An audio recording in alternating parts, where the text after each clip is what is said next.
पहले article number है 1132 जबरदस्त इजिप्शियन कॉटन लेके आया हूँ मैं उन भाइयों के लिए। ये शर्ट पहनने के शौकीन है, शर्ट भी पहनने जाती है, इसकी सलवार भी बनती है, जबरदस्त है।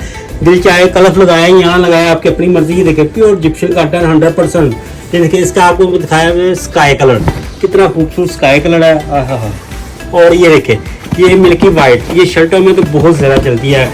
जैसे कि आपको मालूम है चारकू ग्रे हो, ब्लू कलर हो, ये देखिए ग्रीन कलर हो, ये देखिए ब्लैक कलर हो, ये सब के साथ शर्ट चलती है। और मज़े की बात है इसका सलवार कमीज भी बड़ा अच्छा बनता है।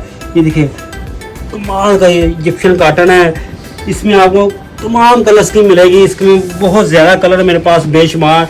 ये देखिए पिंक, लाइट पिंक कलर, ये देखिए ये पैंट कोट की बहुत डिमांड आती है, उसके साथ चलती है। ये देखिए कितना ज़बरदस्त फ्रेश फ्लावर कलर पिंक, जैसे फ्लावर का होता है ना, इस तरह का कलर है।